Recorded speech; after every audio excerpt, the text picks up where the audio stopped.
emails. So we did get a few emails. We did.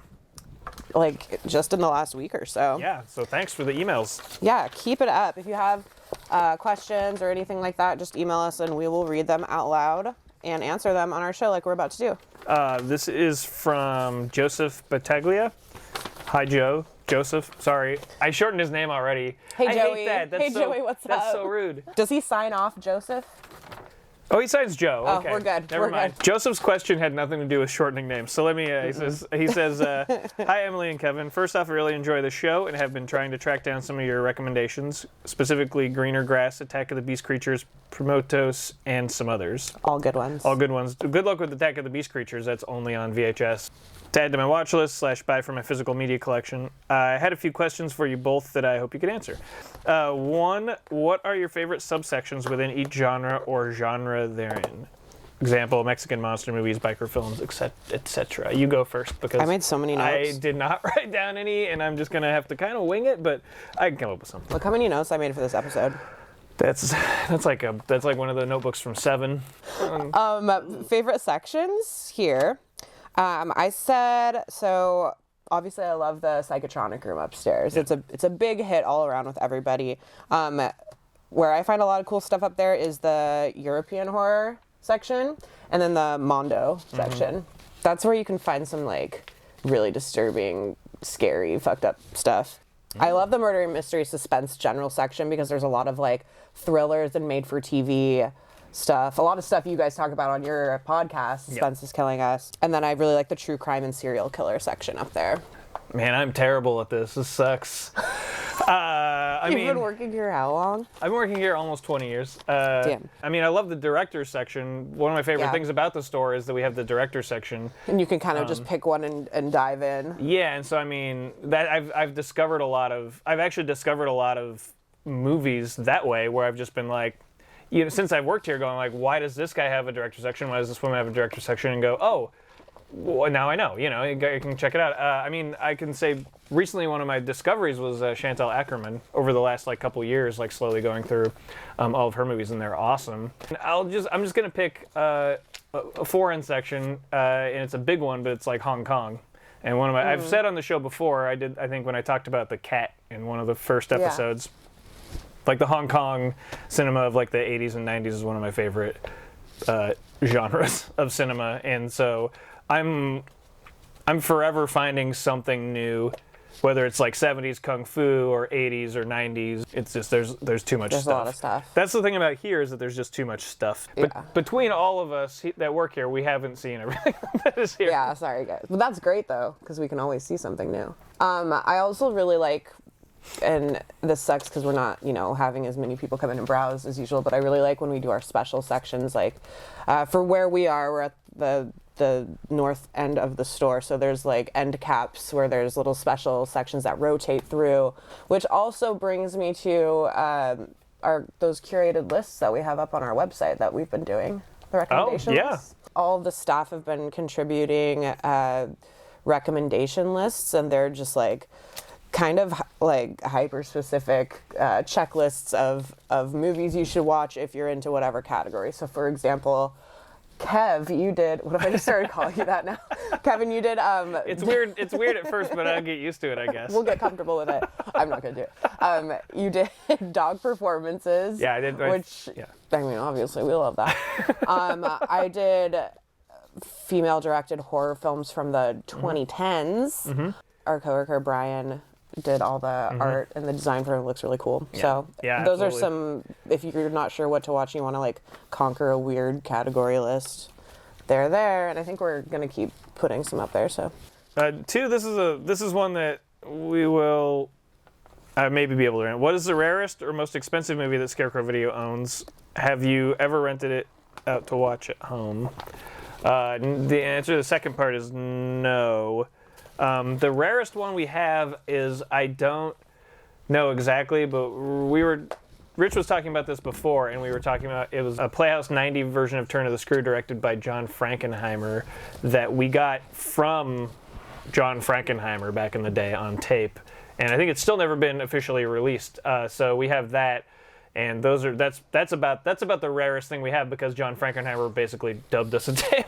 That's so crazy. Of that. We have sections like there's in our music section, there's like the noise videos, you know, and there's a whole section of noise music, and like that's I'm sure in our local section too there's probably some like, oh yeah, anything that's like, I mean, the thing is that anything like that's kind of like a weird thing that's on tape that's been dubbed for us or made by someone independent at some point is like kind of the rarest stuff we have. I don't know that those are like the most expensive ones necessarily, but that's hard to judge too, because things come in and out of print. There's this one movie starring Leo DiCaprio and Tobey Maguire in 1998 called Dawn's Plum. Oh yeah. It's like a diner teen hangout movie with Jenny Lewis from Rilo Kiley's in it too, and she actually does a soundtrack like early Rilo Kiley stuff, and it's all in black and white, and it's like kind of a cool hangout movie, but Leo's like super obnoxious teen in it, and that was one of the first things I rented when I started working here.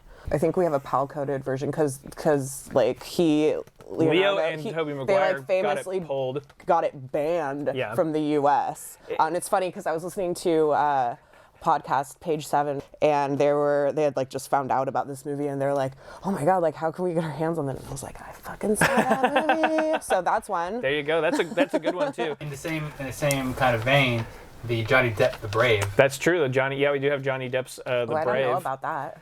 It's a movie that Johnny Depp directed that basically was banned and never released, and we have a copy of it. Last one is, as someone who lives across the country in New York State, it's especially difficult now to get the Scarecrow to visit. Would you ever do a video series where you do a tour of Scarecrow Video, highlighting the different genres and other areas of the store? And like I said earlier, that is something we're planning, so stay tuned. I do want to do like, we probably won't do a tour of the entire store as one video, but we'll probably do, I want to start doing highlight like, some rooms and sections. There is a video with Matt in it that does like a tour of some of the sections if you're like really curious. But if you want to wait for me and Kevin to do it, if you've ever been here in this building, it's like it's very it works for us mostly, but there's like a lot of little nooks and crannies and corners, so it's hard to actually like film in each section. So we're gonna have to be creative about how we showcase everything. And then he says, again, awesome work, and I look forward to seeing more great episodes. Well, we hope this one is great. I think it's starting off wonderfully. We hope this lives up to the promise. Thanks, Joe. Thanks, Joe. I have some questions from Jordan. Hi, Emily and Kevin. I'm really enjoying the videos. Please keep up with the great posts on the channel. God, we're trying, Jordan. I have 2 questions. What are some movies that you love that deserve a Blu-ray release? Emily's favorite question. I know. As a movie collector of Shout Factory to Criterion, I would love to finally see Happiness, an American movie, and also need a way better release of Russ Meyer's cult favorite, Faster Pussycat Kill Kill. That would be tight, yeah. I famously only just now upgraded from my like 12-year-old Blu-ray player I got off Facebook 5 years ago to a new Blu-ray player, and I still buy DVDs. I don't really care that much yet. Maybe I will. But I mean, you care, but there's like, I care about releases. Yeah, you care that there's like certain things where you're like, this should be on DVD even, or Blu-ray, or like available I'm not like, at all. if I have it on DVD, I'm not yet at the point, or I don't know if I ever will be, where I'm like, God, I wish I could throw this DVD away and get like a Blu-ray. You know what I mean? Yeah, I don't really have an answer for you. I do, of course I love like Arrow Blu-rays and like cool shit like that. Yeah, absolutely. What about you? I mean, I always have some answers for this. We answered a similar question before, I think, from Cody Downs when he asked about Blu-ray. Premutos. Blu-ray. Yeah, Premutos, that's always going to be your answer. I do think that more of that kind of, and Vinegar Syndrome and some other places are putting out more and more of that kind of stuff, but I do like it when some cool like shot on video stuff, but onto a Blu-ray. I think I may have answered the same question the same way before, but there's 2 Eagle Pennell movies, Last Night at the Alamo and Whole Shooting Match. And Whole Shooting Match had a DVD a while ago, but I think that's out of print. And Last Night at the Alamo, I think actually has an upcoming Blu-ray, but I heard that like a year ago, so I don't know. Like, you know, as far as things being released these days, I have no idea. One of the big ones was actually maybe going to be my pick this month, but it's not going to be. Is that I was thinking of is Scorsese movie, Bringing Out the Dead. Is that not on Blu-ray? Not on Blu-ray. One of my favorite Scorsese movies. I think his most underrated movie, maybe, but not on Blu-ray. And it's an amazing looking and sounding movie too. It's got a great so weird '90s to me soundtrack. That it's not on Blu-ray. Yeah. Yeah.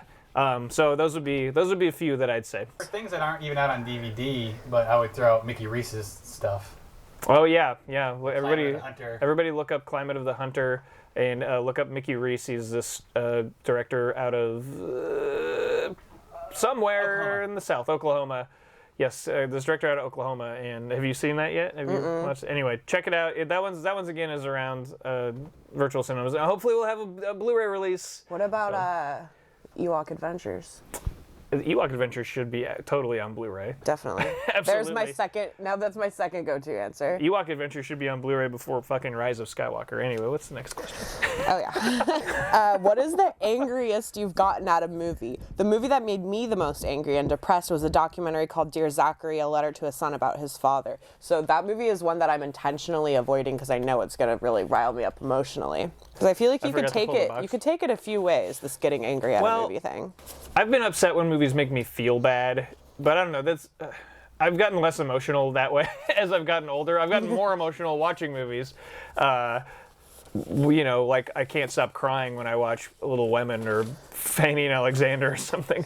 But I'm less like angry about them. But one movie that super pissed me off, and we'd all been drinking a lot, and then it was like we ended up watching this movie. But it was this Chris Kattan movie called Crazy Enough. Yeah, called Crazy Enough. Nothing pisses me off more than a comedy that sucks. Like a comedy that just sucks at being a comedy. It's like the opposite of comedy. Like a drama that sucks can be funny. A comedy that sucks just sucks. But when a comedy is bad, it's like a try hard. It's like yeah. Get the fuck out of here. So it's this Chris Kattan movie called Crazy Enough, and it's just awful. He plays like twins that were separated at birth, but it's hard to explain what exactly is bad about it, except everything is bad about it. There's nothing right about it. It's all very wrong and stupid. And we don't have it for rent? I don't know if we have it for rent. Because we had the DVD, and I think that, like, somehow we had the DVD, and I think we just all decided, like, we're not even going to fucking bring it to work to put up for rent, which is wrong, and it should be available here. Somewhere, so it might be. Someone out there's like, I've been searching for this movie. It's pissing me off again. I know, you can tell you're getting kind of mad. I'm mad. It was like one of the few times I've watched a movie and been like, I want that time back. This movie owes me. Like, I wanted the producers to, like, not just me, but my friends, and like give us something to make up for that time. Damn. Like invent a machine that gives us those hours back. I have a few, and they're all for kind of different reasons. The first movie I remember getting like really mad at is the romantic comedy Serendipity. With Cusack? With Cusack and who is the woman? It's Kate Beckinsale? Yes. That's who she is. And it's just like, and this has happened in other movies before I get really mad at, just watching people like barely miss each other when they're trying to like meet each other. Oh. So it's more the actions. The new Blumhouse The Craft movie I was really mad at. Is it a remake or a reboot It's a sequel, technically. Okay. Almost a reimagining. I love the original Craft, and there's so much opportunity there to do something. And at the heart of the Craft is obviously the friendship, or what looks like a friendship between the girls. In this new Craft, they didn't develop any of the characters at all. Oh. And made it mostly about this one girl, and then didn't even really develop her character at all either. And by the end of the movie, I couldn't even tell you any of their names. And it's like, that was the whole point of the first movie. And it sucks because it's like, well, now no one's going to be able to remake that again, like, anytime soon. Right. And, like, it shouldn't have even been done in the first place. Anyways, that pissed me off. The third movie that I'm mad at is Ace Ventura Pet Detective. That's a good one. What's your reason, though? He's so annoying. Okay. Hot take, Ace Ventura is just super irritating. It really gets on my nerves. Yeah, it was, like, almost insufferable. And I love Jim Carrey. Like, I really do. I like Jim Carrey a lot. And I just, like, I was just like, just like steam out my ears watching this guy. And how could anyone even fall in love with him? That girl like makes out with him. Well, it was in the script. There's no way in hell anyone would want to be around him. Yeah. And like they do like sleep together at some point, and it's like, wouldn't you feel like you're just like having sex with like a little kid? And it just made me even madder and grossed out. And it's not funny, you guys. I think Everyone, Ace Ventura is not funny. Hot take, come at me. Email viva@scarecrow.com. And then my last movie that I'm mad at, and I like saying it in the present tense because I'm like good. still No, mad. I like it.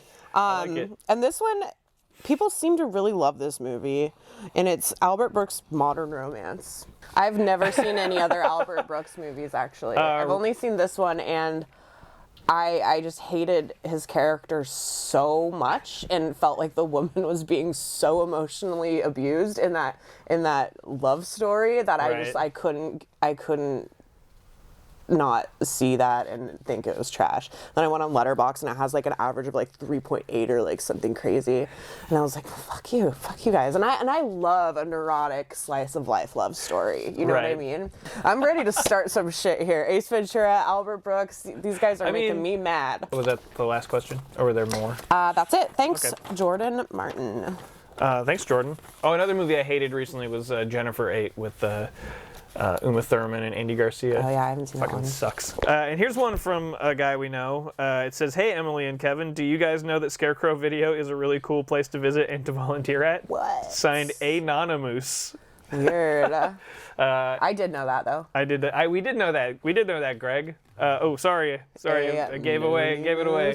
And yeah, Scarecrow Video is a really cool place. Thanks for all the emails. Yeah. Keep them coming. Viva@scarecrow.com. Oh, yeah.